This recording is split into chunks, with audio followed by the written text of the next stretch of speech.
Olá, sejam todos bem-vindos a mais uma aula. Eu sou o Moré André Herles e hoje a gente vai falar sobre um tema muito interessante, um tema muito atual, um tema que todo mundo gosta de saber, um tema que todo mundo tem curiosidade. Hoje a gente vai falar um pouquinho sobre astrologia e o judaísmo, toda essa coisa mística, o que envolve os astros, as estrelas, a gente pode consultar, a gente pode ir em cartomante e ver, fazer mapa astral, tudo isso hoje a gente vai descobrir. Então tá curioso? Então segue comigo e vamos ver essa aula super bacana. Não se esquece de curtir a nossa página no YouTube, acessar o nosso site www.baittv.com.br, onde lá você consegue acessar todos os vídeos das nossas aulas que estão muito incríveis. Então vamos começar do começo, né, pessoal? O judaísmo e os astros. E vem aquela pergunta: será que o judaísmo acredita na influência dos astros sobre as pessoas e as criaturas em geral? A gente escuta muito que no judaísmo que o judeu ele não pode consultar astros, que ele não pode ver as estrelas, que ele não pode ir em cartomante, búzios, tarô. A gente não tem que acreditar em nada desse tipo de coisa. Agora, será que isso realmente, a gente recebe uma influência sobre isso? Será que, mesmo não acreditando, nós estamos sujeitos a todas essas forças místicas do universo?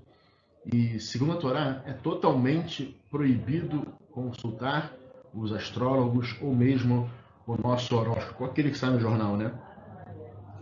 Entretanto, o Talmud, a Gemara, nos diz que astros e planetas oferecem influência sobre criaturas e pessoas, e que o astro, que na verdade em hebraico seria mazal, que às vezes a gente traduz como sorte, mas nesse caso aqui esse mazal seria esse astro, ele pode tornar a pessoa mais rica e mais sábia. Então, sim, a gente tem uma influência sobre tudo que acontece com a gente, que ela vem de uma força mais mística, que ela vem de um outro plano espiritual que não está aqui nesse mundo. Então, o judaísmo ele não duvida que há um sistema inteiro de constelações, astros e planetas que exercem influência sobre as criaturas. Aliás, o próprio Gemara, como eu estava falando, ela diz que Malchutá de Ará, que en Malchutá de Araquia, ou seja, o reinado aqui é reflexo do reinado celeste. O reinado que a gente tem aqui nesse mundo só é nada mais, nada menos do que um reflexo do reinado do mundo espiritual. Da mesma forma que um rei ele possui ministros e tem sua corte, assim também funciona nas alturas. Então, não há dúvida que os habitantes da mansão celeste têm influência sobre tudo que acontece aqui nesse plano material. Então, o Talmud, na Gemara de Shabbat, no Tratado do Shabbat, ele ensina que o Mazal, que é esse astro, exerce influência sobre as pessoas. Sim, nós temos uma força sobrenatural em cima da gente.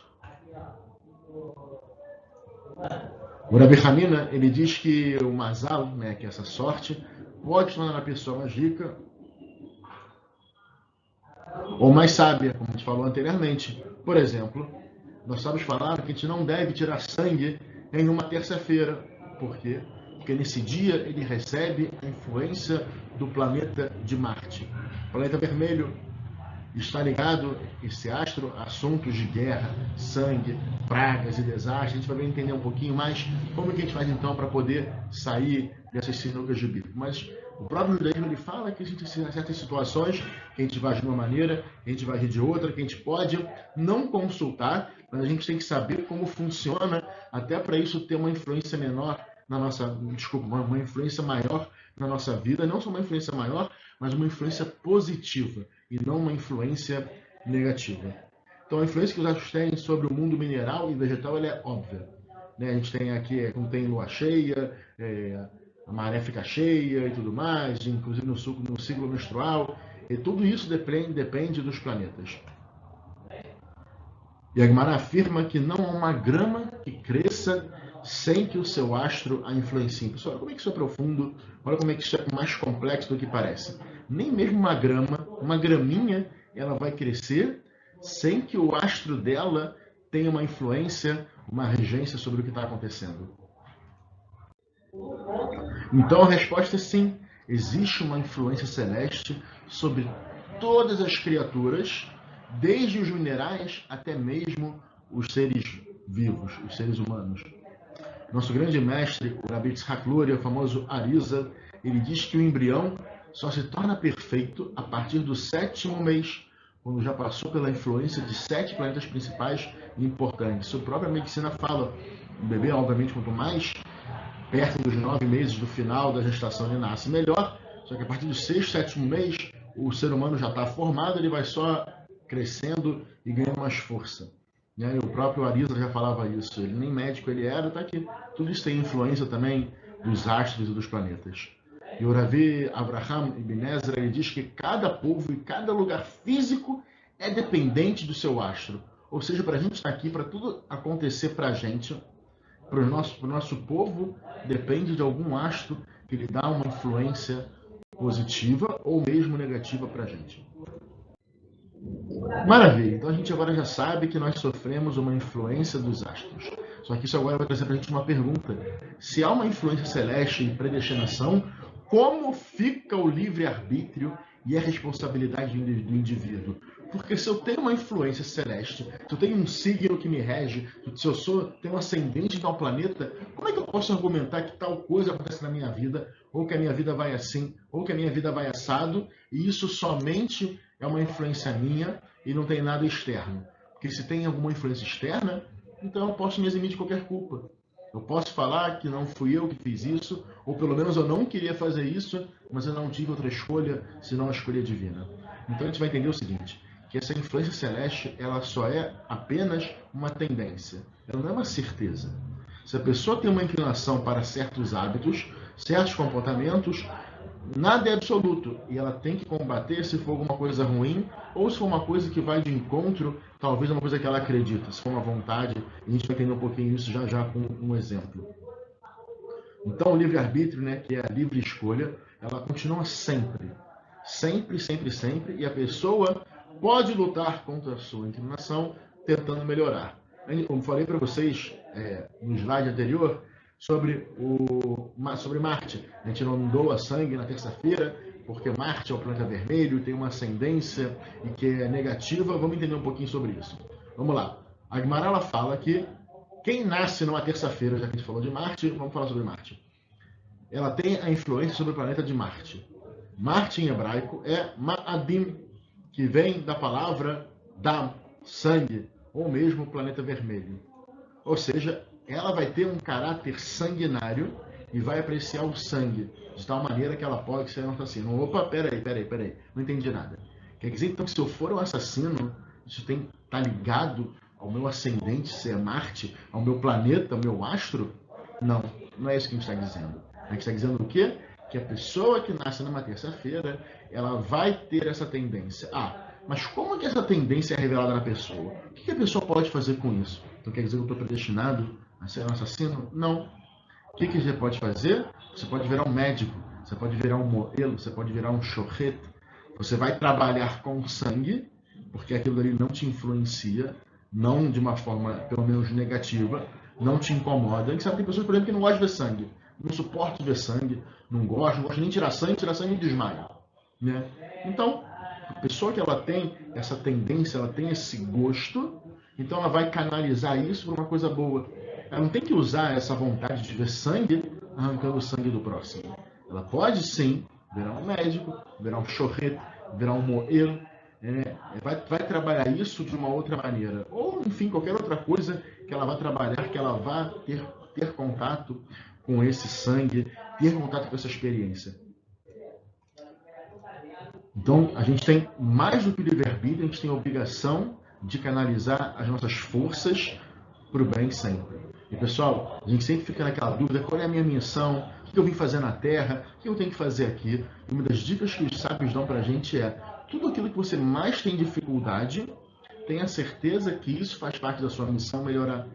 Ou seja, a pessoa tem uma dificuldade com isso, ela tem dificuldade, né? Eu preciso ver sangue, eu quero ver sangue, então não preciso matar ninguém. Então eu vou trabalhar com uma coisa que vá saciar essa minha vontade de querer ver esse sangue. Ou seja, pessoal, nada é absoluto, a influência astrológica é apenas uma tendência. A prova disso é que os nossos sábios dizem: Akol be'at shamayim, hutz minerat shamayim. tudo está nas mãos de Deus, exceto o temor a Deus. Tudo está na mão dos céus, exceto o temor aos céus. Deus, ele faz a gente ter qualquer vontade, menos a vontade de temer a Ele. Porque isso iria tirar o livre-arbítrio do ser humano de maneira completa. Se você teme a Deus, se você respeita a Deus, então é óbvio que você vai fazer todas as mitzvot. Então acabou o seu livre-arbítrio.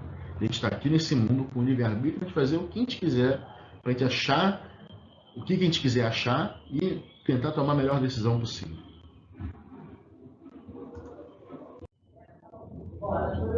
Então o livro cabalístico do Zohar, ele fala o seguinte: o povo de Israel ficou sob a influência dos astros até a outorga da Torá no Har Sinai. Até receber a Torá no Har Sinai, o povo judeu sim, ele sofria essa influência dos astros. O que a gente quer dizer com isso, pessoal? A partir do momento que nós recebemos a Torá, o povo parou de depender das estrelas e das constelações.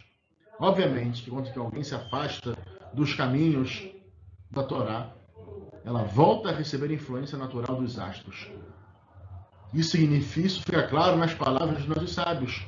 Em Mazal le Israel. Não existe sorte, não existe astro para Israel, para o povo de Israel. Ou seja, o povo de Israel não depende do Mazal e das constelações. Não depende dos astros e das constelações. Pessoal, isso aqui é uma coisa muito óbvia. Se Deus está acima de tudo, se Deus está lá no topo da pirâmide, então Deus faz o Mazal, Deus faz as estrelas, as constelações e tudo mais, e nós estamos aqui embaixo. A gente tem que acreditar nossa força em quem? Em Hashem. Numa força superior aos astros. A partir do momento que você deixa de acreditar na Torá, que você para de acreditar em Hashem, você cai de nível, e aí sim você pode estar sofrendo as influências dos astros. Através de orações e bons atos, é possível modificar o nosso Mazal, essa influência dos nossos astros, para o bem. Como eu falei, a nossa sorte está acima disso. Então a gente tem o poder de transformar essa sorte, que ela fica num plano abaixo de Deus. A gente tem chance de transformar isso daqui numa coisa boa, porque isso aqui ainda não virou realidade. Não se concretizou. Então a gente pode, se for uma coisa ruim, mudar para fazer uma coisa melhor. Para ser uma coisa ruim, então eu tenho que procurar saber? Não, a gente não tem que procurar saber. A gente tiver uma situação ruim, perigo de vida, saúde, financeira, a gente tem qualquer coisa, mas pode fazer desfilar, a gente vai conseguir ter os nossos pedidos atendidos. A melhor prova disso está no fato de que o próprio Abraham, que é o pai da nação judia, ter visto nas estrelas que ele não teria filhos. Estava nas estrelas que Abraham não teria filhos. E, de fato, Abraham só vai ter filhos muito depois. Muito depois. Quanto depois ele foi ter filho? Quando ele já estava com Hashem. Quando Hashem já estava com ele. Por quê? Porque ele sai desse plano de constelações e de astros, ele vai direto para o plano superior. Acima disso onde está Hashem. E Hashem ele tem a força de mudar qualquer coisa. Como que ele muda? Quando que ele muda o nome de Abraham, o nome de Sarai, tudo bem? A gente não vai entrar nesse detalhe agora. Tem a história do povo judeu, desde Abraham. É só conferir aí no nosso site. Então Deus elevou acima das estrelas e mostrou que Abraham teria filhos, como de fato nasceu já em sua velhice o segundo patriarca Yitzhak. Ou seja, sim, ele teve, e teve na velhice, ele não foi novo. Ele foi ter filho mais de 90 anos. Então, vamos para aquela pergunta. Será que então é permitido a um judeu consultar astrólogos ou horóscopos? Já que eu sofro influência disso, então deixa eu ajudar. Deixa eu precaver. Deixa eu ver se vai ter alguma coisa errada na minha vida para eu ter a chance de mudar. Por que tem que acontecer uma coisa ruim comigo para depois eu ver e mudar? A Torá já responde, é totalmente proibido um judeu consultar astrólogos, horóscopos ou qualquer coisa que o valha. Encontramos em vários lugares, na própria Torá e no Talmud, na Gemara, a proibição sobre este procedimento. Na Torá está escrito explicitamente Tamim Tieh im Hashem Elokecha. Lá no Sefer Dvarim, seja íntegro com Hashem, seu Deus.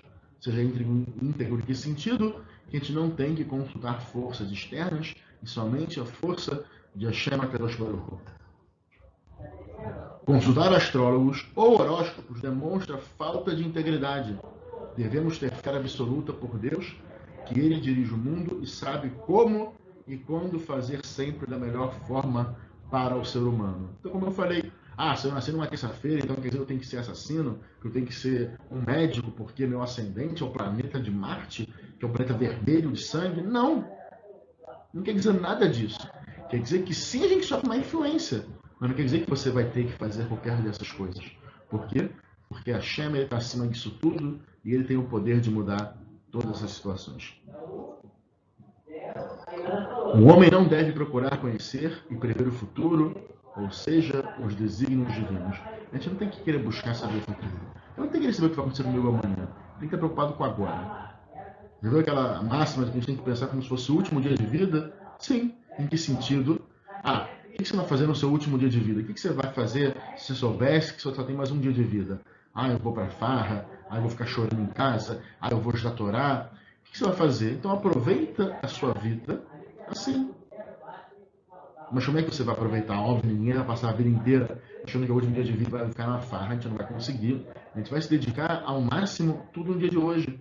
Eu vou falar para quem eu amo hoje, não vou deixar para amanhã. Vou pedir desculpas hoje para quem eu devo desculpas. Eu não vou deixar para amanhã. Eu vou rezar, eu vou estudar, eu vou trabalhar, mas eu vou fazer hoje. Eu não preciso deixar para amanhã. Bezerra Hashem, a gente vai estar aqui amanhã.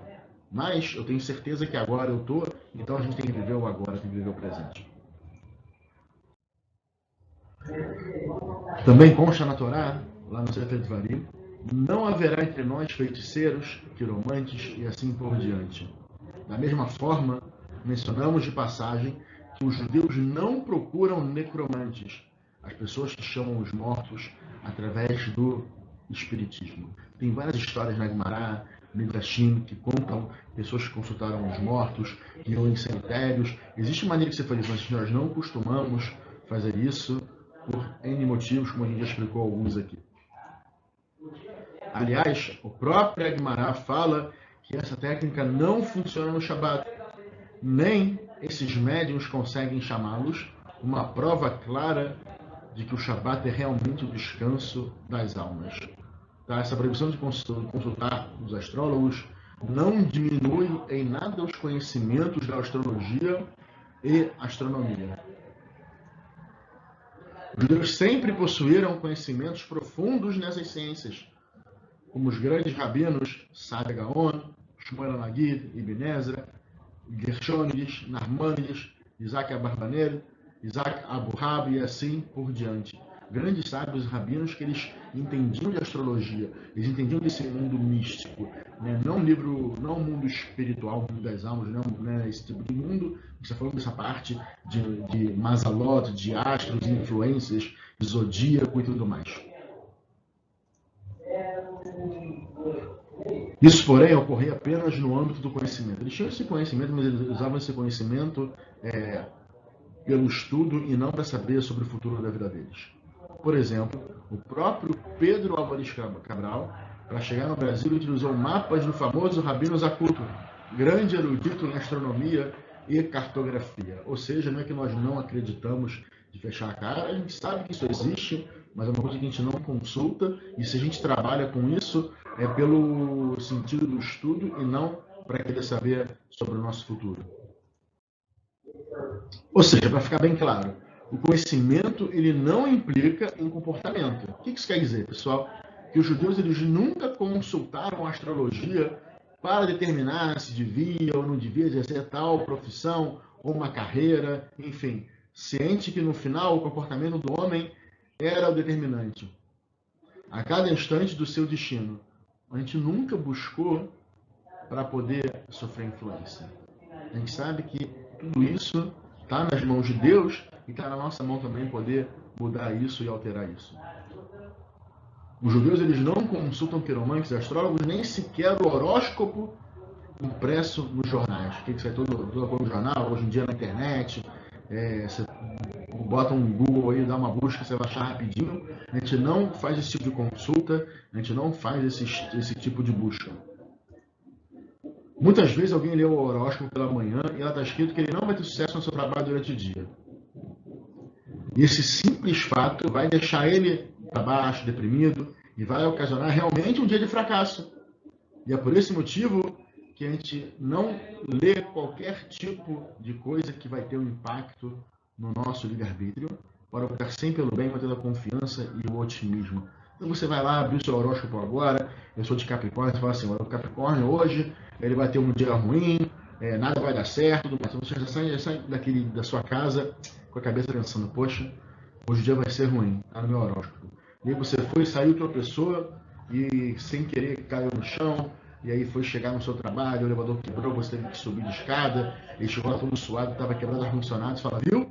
Meu horóscopo acertou, meu dia tá uma porcaria. Agora, se o horóscopo fala que você vai ter um dia bom, aí você vai querer ignorar todos os fatos ruins que estão acontecendo. Então, aí você fala assim, então será que eu não posso então só pegar as coisas boas? Não. Porque senão você também vai sofrer influência sobre as coisas negativas. E pessoal, se você ler o seu horóscopo e não acontecer aquilo que está escrito, você vai ignorar esse fato. Você vai esquecer. Você vai se pegar naquilo que está escrito para você. Fora que muita coisa está de maneira genérica, não é de maneira explícita. Então você vai acabar absorvendo uma coisa para você, que talvez nem seja uma verdade, mas você agora está fazendo isso tornar uma verdade. A gente, quando fala, quando a gente verbaliza, a gente traz uma força espiritual para esse mundo. Então, a gente nunca pode verbalizar essas coisas ruins, a gente tem sempre que pensar e verbalizar as coisas boas. Então, agora eu já sei que eu não posso consultar os astros, as estrelas, e tarô, e búzios, e cartomante, qualquer coisa do gênero. A pergunta agora é outra. Será que é permitido aos não-judeus consultar os astros? E sim, a resposta é sim. De acordo com o próprio Código de Lei Judaica, não tem nenhuma proibição para o não-judeu consultar astrólogos, horóscopos, búzios, qualquer coisa, e até mesmo se comportar de acordo com a influência dos astros e desígnios celestes. Opa, por que eles podem? A gente não pode? É a resposta está em tudo que a gente falou até agora. A prova disso é o próprio versículo no Sefer Dvarim. Deus fala, você pode levantar seus olhos para o céu, e ao ver o sol, a lua, as estrelas e todas as hostes celestes, deixar-se induzir. Todavia, o Eterno teu Deus os deu e repartiu para todas as nações abaixo do céu. Ou seja, tudo está para o homem, esses astros e forças. Então, por que não está para a gente? A gente encontra um versículo parecido no Sefer dos Profetas de Irmial. Assim disse o Eterno, não se deixe impressionar perante os signos celestiais, porque as nações se deixam impressionar perante eles. Ou seja, está na própria Torá falando que existe essa força, mas que a gente não tem que se deixar influenciar sobre eles, como falou aqui no Miau, como também a gente falou antes, que o povo judeu a receber a Torá, ele sai desse plano de masal, de sorte, de astrologia, ele parte para um plano maior, que é o plano divino. Agora meu contato, meu parâmetro é Deus. Deus é o meu padrão. Se tiver que perguntar para Deus, não precisa perguntar para o Sol, para a Lua, para as estrelas, para Marte, para Vênus, para Plutão, para Júpiter, não importa. Você tem diretamente Deus para falar. Tá bom, maravilha. E os símbolos do zodíaco? Será que eles têm alguma ligação com o judaísmo? Sem dúvida, já que o nosso calendário é lunar, então os símbolos do zodíaco correspondem ao mês lunar. Então cada um dos nossos meses corresponde a um desses símbolos. A gente sabe que o nosso calendário, por ser o calendário lunar, é melhor e pior, ele acaba sendo um calendário mais preciso, porque a Lua ela tem a sua fase e é fácil de você determinar o dia, que dia é e que dia não é. Sendo que a gente bota ano bissexto para poder adequar o nosso calendário dentro do ano, até porque existem festas e Harim que acontecem em certas épocas do ano, por exemplo, Pessah sempre acontece na primavera. Então a gente não pode ter, por exemplo, Pessah acontecendo no inverno. Já o muçulmano não, ele faz o calendário lunar restrito. E o que isso acontece? Acontece que eles, como o calendário lunar tem 10 ou 12 dias a menos do que o calendário solar, então cada ano que passa, os meses deles mudam de posição. Por exemplo, eles estão agora no período do Ramadã, onde cada vez esse período ele altera de acordo com o ano, ele vai descendo ou vai subindo. tá bom? Então, sim, nós temos símbolos do zodíaco, sim, nós temos nossos signos, e você está curioso para saber como que isso influencia na sua vida? Então, meu amigo, fica ligado que na próxima aula eu vou contar para vocês. Beijão e até a próxima.